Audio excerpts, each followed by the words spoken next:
warahmatullahi wabarakatuh. Waalaikumsalam warahmatullahi wabarakatuh. Shalom, Om Swastiastu, Namo Buddhaya, salam kebajikan. Selamat pagi dan salam sejahtera bagi kita semua. Yang terhormat Bapak Dr. Ceni, SHMH, selaku dosen pengampu. Yang saya hormati para narasumber yang telah memberikan waktu untuk seminar pada pagi hari ini. Dan yang saya hormati para audiens yang berbahagia. Puji dan syukur kehadiran Tuhan Yang Maha Esa atas karena limpah berkat dan rahmat-Nya, sehingga kita dapat berkumpul pada hari ini, Jumat 31 Oktober 2025, di Universitas Muhammadiyah Riau yang kita cintai ini dengan keadaan sehat walafiat. Seminar ini diselenggarakan dalam menambah wawasan kita mengenai bagaimana perkembangan teknologi, kecerdasan buatan yang berdampak pada dunia hukum, khususnya dalam aspek pertanggungjawaban pidana terhadap kejahatan cyber modern. Tema seminar kita pada pagi hari ini adalah pertanggungjawaban pidana atas kejahatan cyber yang melibatkan kecerdasan AI. Perkenalkan, saya Adela Ramadhani selaku pembawa acara yang akan memandu acaranya pada pagi hari ini. Acara pertama yaitu pembukaan. Marilah kita buka acara pada pagi hari ini dengan membacakan doa sesuai agama dan kepercayaan masing-masing. Berdoa dimulai. Berdoa selesai.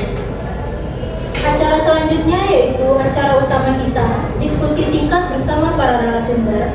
Untuk memandunya dalam diskusi ini, kami akan memberikan waktu dan tempat kepada moderator. Kepada Ibu Yeliani Susanti, waktu dan tempat kami persilakan. Terima kasih kepada MC yang sangat luar biasa yang telah memberikan kesempatan kepada saya pada saat hari ini. Assalamualaikum warahmatullahi wabarakatuh. Waalaikumsalam warahmatullahi wabarakatuh. Salam sejahtera kepada kita semua. Sebelum saya memandu acara seminar kita pada pagi hari ini, perkenalkan dulu nama saya.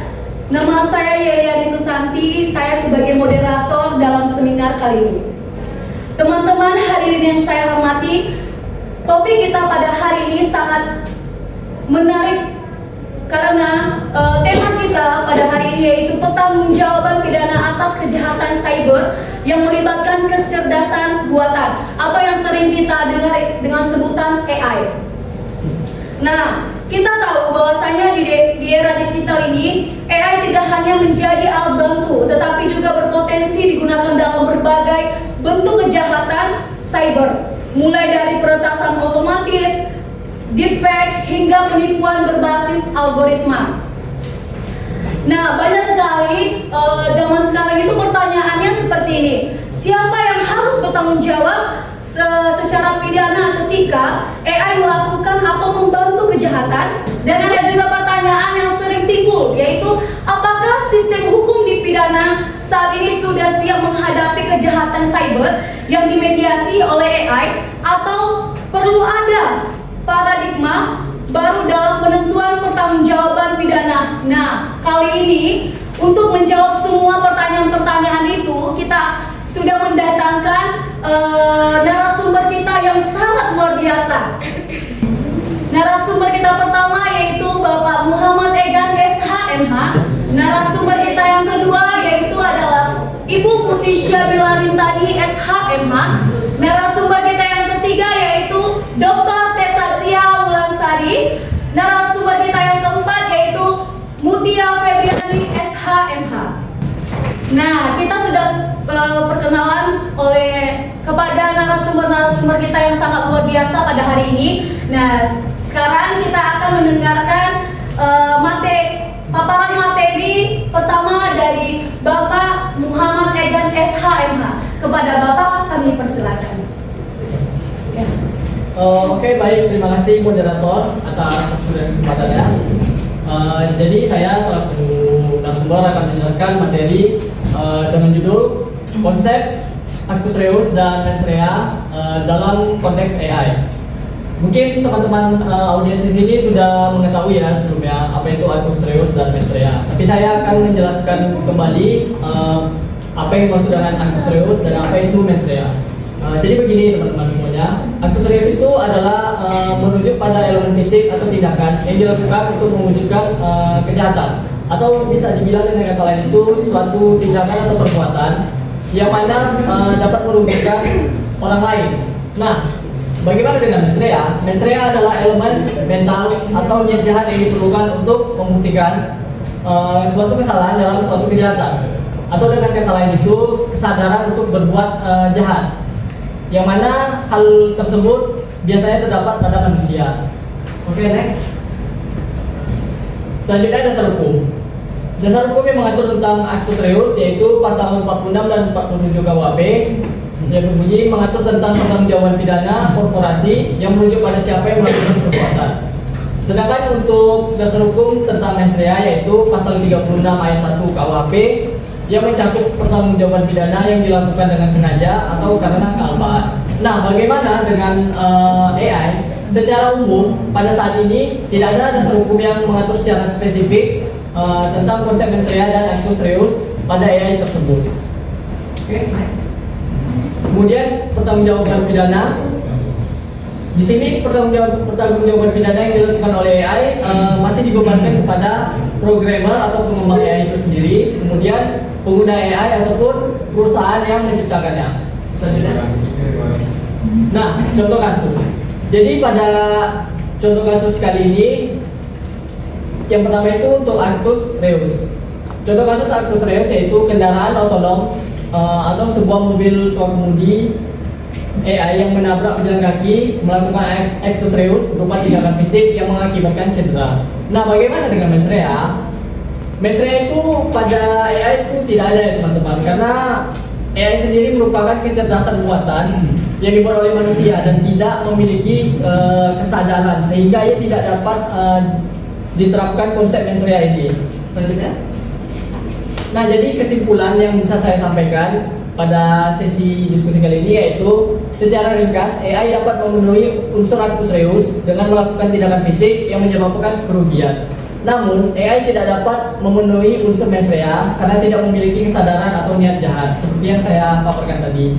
Oleh karena itu, pertanggungjawaban pidana atas tindakan AI biasa dibebankan kepada pihak manusia yang mengendalikan, mengembangkan, atau menggunakan AI, atau kepada entitas perusahaan melalui berbagai model pertanggungjawaban. Baik, mungkin hanya itu yang dapat saya sampaikan pada materi diskusi kali ini. Selanjutnya saya kembalikan kepada moderator. Terima kasih kepada Bapak Egan. Mari kita memberikan tepuk tangan yang sangat luar biasa kepada Bapak Egan. Baik, materi kita selanjutnya yang akan dipaparkan oleh narasumber kita yang kedua yaitu Ibu Putih Syabila, SHMH. Kepada Ibu kami persilakan. Baiklah, terima kasih kepada moderator. Saya akan menjelaskan mengenai materi dapatkah AI menjadi subjek hukum pidana. Baiklah, AI merupakan sebuah program komputer yang berfungsi untuk meniru kecerdasan manusia, seperti mengambil sebuah keputusan, memecah suatu masalah, dan membuat suatu prediksi. Hal ini dapat terjadi karena AI memiliki kemampuan yang hampir setara seperti manusia. Teknologi ini sering kita sebut sebagai kecerdasan eksternal atau external intelligence. Nah, jika merujuk pada hukum positif yang berlaku di Indonesia, AI diklasifikasikan sebagai objek hukum, bukan sebagai subjek hukum. Di Indonesia, regulasi yang berkaitan dengan kecerdasan AI diatur dalam Undang-Undang Nomor 19 Tahun 2016 yang merupakan perubahan atas Undang-Undang Nomor 11 Tahun 2008 yang mengatur tentang sistem informasi dan transaksi elektronik yang biasa kita kenal sebagai UU ITE. Nah, kesimpulannya, berdasarkan peraturan hukum tersebut, AI bukanlah sebagai subjek hukum yang melainkan hanya sebagai objek hukum, yang mana dalam pengoperasiannya masih membutuhkan bantuan manusia atau diterapkan oleh manusia. Sekian, saya kembalikan kepada moderator.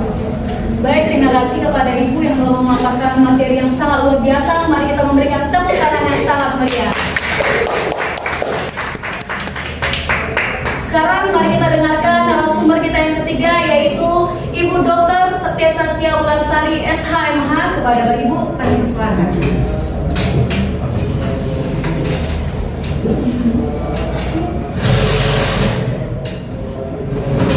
Baik, terima kasih kepada moderator kita hari ini yang sangat energi.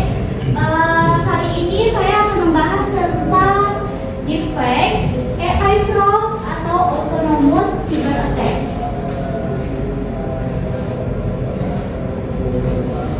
Baik, kepada audiens sudah ada yang tahu belum deepfake itu apa? Nah, ayo kita bahas bareng-bareng ya.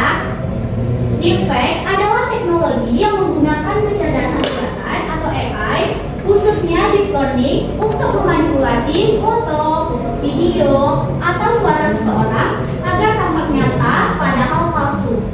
Biasanya menggunakan GEN atau Generative Adversarial Network yang menciptakan wajah atau suara baru dengan sangat realistis.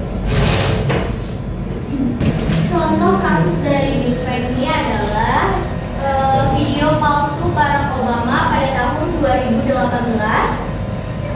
Ada sebuah video yang menampilkan Barack Obama sedang berbicara, ternyata dibuat menggunakan teknologi deepfake oleh BuzzFeed untuk menunjukkan betapa mudahnya memanipulasi video.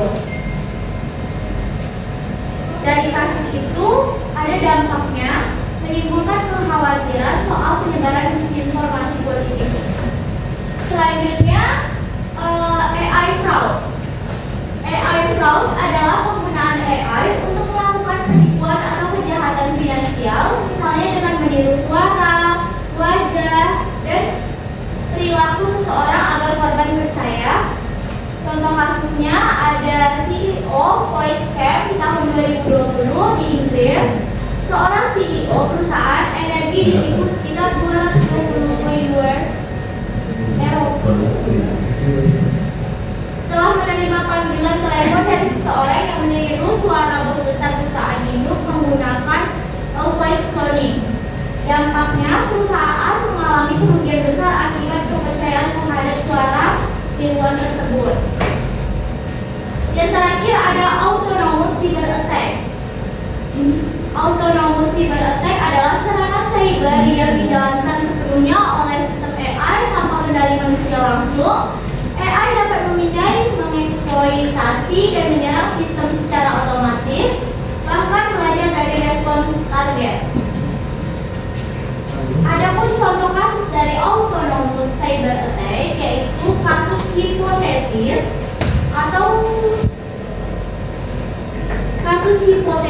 namun semakin nyata. Pada tahun 2023 beberapa peneliti keamanan melakukan simulasi AI malware yang mampu menyesuaikan diri dengan sistem pertahanan secara otomatis. Malware misalnya Black Mamba berbasis AI yang dapat mengubah kode dan perilaku untuk menghindari deteksi antivirus.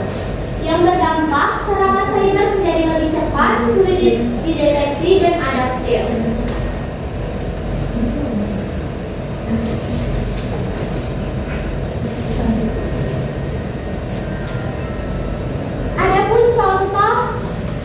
Adapun kesimpulan yang kita bahas pada hari ini yaitu perkembangan kecerdasan buatan AI membawa manfaat besar, tetapi juga menimbulkan ancaman baru di dunia digital. Deepfake memungkinkan manipulasi gambar, suara, dan video hingga sulit dibedakan dari aslinya, sehingga dapat digunakan untuk penipuan dan disinformasi. AI fraud memanfaatkan kemampuan AI untuk menipu dan meniru identitas seseorang, menimbulkan kerugian finansial dan reputasi. Adapun autonomous cyber attack menunjukkan potensi AI untuk menjalankan serangan cyber secara otomatis dan adaptif, sehingga mengancam keamanan data dan sistem. Intinya, kemajuan AI harus diimbangi dengan etika, regulasi, dan sistem keamanan cyber yang kuat agar teknologi ini tetap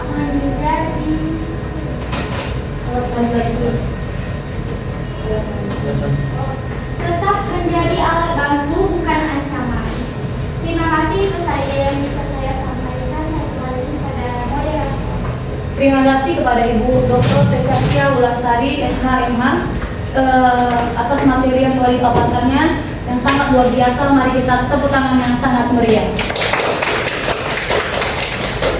Baik, kita kembali ke narasumber yang keempat yang tidak kalah lebih semangatnya untuk memaparkan materi pada siang hari ini, pagi hari ini, yaitu Ibu Mutia Febriani, SHMH. Kami persilakan. Oke, baik, terima kasih kepada moderator. Selanjutnya saya akan membacakan materi saya yang berjudul tentang pertanggungjawaban pidana atas kejahatan siber yang melibatkan kecerdasan buatan atau AI. Oke. Yang pertama pembahasannya yaitu perkembangan teknologi digital yang sangat besar telah menghadirkan inovasi baru dalam bentuk kecerdasan buatan atau artificial intelligence atau AI. AI kini digunakan dalam berbagai bidang, mulai dari bisnis, kesehatan, pendidikan, hingga keamanan cyber. Namun di balik manfaatnya, AI juga dapat menjadi alat bantu dalam kejahatan cyber atau cybercrime.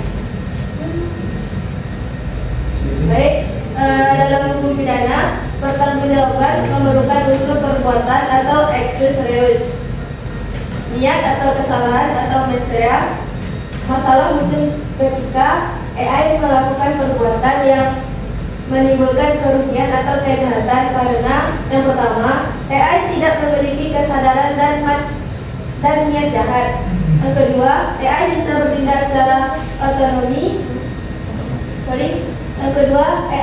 bertindak secara otonom bahkan di luar kendali pembuatnya. Yang ketiga, sulit menentukan siapa pelaku sebenarnya, pembuat, pengguna atau korporasi. Yang keempat, belum ada aturan spesifik dalam hukum Indonesia yang mengatur AI sebagai subjek hukum pidana. Oke teman-teman, yaitu bentuk pertanggungjawaban yang pertama, yang A, yaitu perkembangan. Developer bertanggung jawab jika lalai dalam merancang keamanan sistem AI, tidak mengantisipasi potensi penyalahgunaan, melepaskan produk yang publik tanpa uji risiko. B-nya, pengguna atau operator pertanggungjawaban jika secara sengaja menggunakan AI untuk melakukan kejahatan, mengabaikan kewajiban etika dan hukum saat menggunakan sistem AI. Yang C, korporasi bertanggung jawab jika menggunakan AI dalam kegiatan bisnis yang melanggar hukum, tidak mengawasi penggunaan teknologi dalam operasionalnya. Oke, kita memasuki dasar hukumnya. Yang pertama yaitu KUHP yang mengatur asas umum pertanggungjawaban pidana pada pasal 55 sampai 56, belum mencakup entitas non manusia seperti AI. Yang kedua yaitu Undang-Undang Nomor 11 Tahun 2008 tentang Informasi dan Transaksi Elektronik atau ITE, beserta perubahannya Undang-Undang Nomor 19 Tahun 2016 yang mengatur perbuatan melawan hukum di dunia cyber seperti akses ilegal, manipulasi data, dan penyebaran informasi palsu, namun tidak mengatur secara eksplisit tentang peran AI atau sistem otonom. Yang ketiga, ketiadaan regulasi AI khusus hingga saat ini Indonesia belum memiliki artificial intelligence seperti Uni Eropa. Artinya pengaturan masih bersifat umum melalui hukum pidana konvensional. Oke, kita masuk dalam upaya dan solusi. Yang pertama, reformasi hukum nasional, yaitu pembentukan undang-undang khusus tentang AI dan etika penggunanya. Yang kedua, penambahan bab baru dalam UU ITE untuk KUHP terkait sistem otonom digital. Yang kedua, standarisasi dan etika AI. Yang pertama, penerapan prinsip transparansi, akuntabilitas, keamanan. Yang kedua, sertifikasi teknologi AI sebelum digunakan publik. Yang ketiga, kolaborasi multidisipliner. Yang pertama yaitu sinergi antara pakar hukum, pakar teknologi dan pembuatan kebijakan. Yang kedua, penguatan literasi digital masyarakat. Post Kita video. masuk di nomor 4 yaitu kerjasama internasional. Sebentar lagi Yang selesai. pertama adopsi prinsip global seperti OECD AI. Yang terakhir kesimpulan yaitu AI tidak dapat dipidana karena tidak memiliki kesadaran atau niat mensurial. Pertanggungjawaban pidana tetap berada pada manusia baik pengembang, pengguna maupun korporasi. Indonesia perlu membentuk regulasi baru yang secara eksplisit mengatur penggunaan AI dan tanggung jawab hukumnya. Penegakan hukum harus disertai peningkatan literasi digital dan pemahaman teknis oleh aparat. Nah, itu yang bisa saya sampaikan sebelum kepada moderator.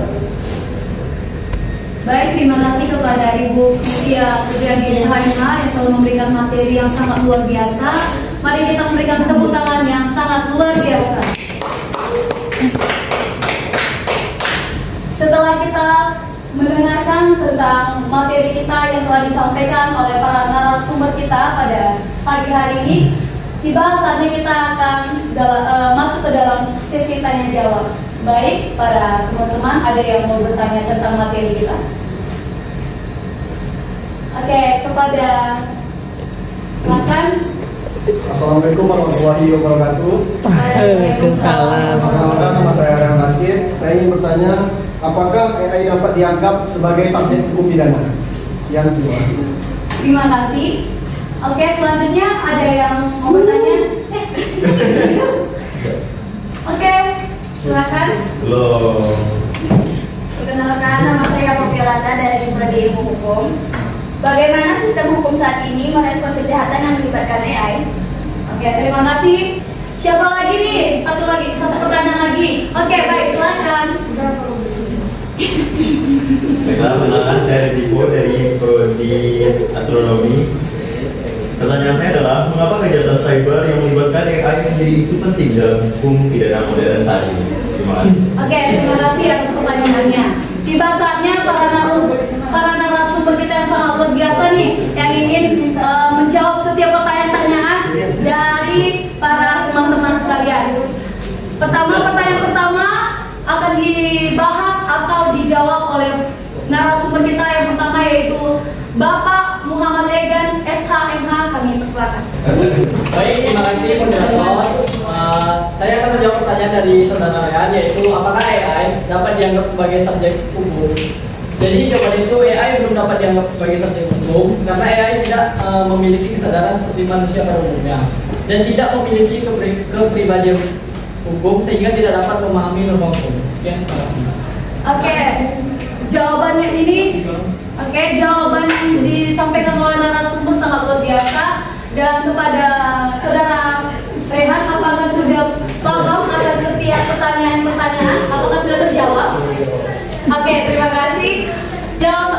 Pertanyaan yang kedua akan dijawab oleh pemateri kita yang kedua yaitu Ibu Putih Syabila SHMH. Kepada Ibu kami persilakan. Baiklah moderator, saya akan menjawab pertanyaan dari saudara Rezi. Mengapa kejahatan siber yang melibatkan AI menjadi isu penting dalam hukum pidana? Karena AI mampu bertindak secara otonom, membuat keputusan tanpa campur tangan manusia, dan dapat digunakan untuk melakukan kejahatan cyber seperti deepfake, phishing, atau autonomous cyber attack. Oke, terima kasih kepada Ibu Putih Syabila. Kepada Regi, apakah sudah puas akan jawaban dari narasumber kita yang sangat luar biasa pada pagi hari ini? Insya Allah puas. Iya. Oke, terima kasih kepada Rezi. Baik, selanjutnya pertanyaan yang akan dijawab oleh Ibu Mutia Febriani SHMH. Kami persilakan. Terima kasih kepada moderator. Baiklah, saya akan menjawab pertanyaan dari Popi, yaitu bagaimana sistem hukum saat ini merespon kejahatan yang melibatkan AI. Jawabannya itu di Indonesia belum memiliki regulasi khusus tentang tanggung jawab pidana AI. Hukum yang digunakan masih mengacu pada asas umum, yaitu menuntut manusia di balik sistem AI. Apakah Popi sudah paham? Baik. Oke, terima kasih kepada narasumber kita Ibu Mutia Febriani SHMH. Untuk Kopi, apakah jawaban yang telah dijawab oleh pemateri kita yang sangat luar biasa. Apakah sudah paham atau memahami gitu? Sudah paham, sangat puas. Oke, sangat luar biasa ya pemateri kita pada pagi hari ini. Terima kasih kepada Poppy atas segala pertanyaannya. Dan tibalah saatnya seminar kita pada pagi hari ini kita akan mengakhiri, dan kesimpulan dari seminar kita yaitu AI sebagai entitas bukan subjek hukum, bukan sebagai subjek hukum ya teman-teman, sehingga tidak bisa dipertanggungjawabkan secara pidana secara langsung. Pertanggungjawaban pidana lebih diarahkan kepada manusia atau korporasi yang mengendalikan atau memanfaatkan AI untuk tujuan kriminal. Regulasi yang ada saat ini belum cukup untuk mengatur kejahatan berbasis AI, sehingga diperlukan pembaruan hukum pidana yang adaptif dan progresif agar penegakan hukum dapat efektif dan adil di era teknologi canggih ini.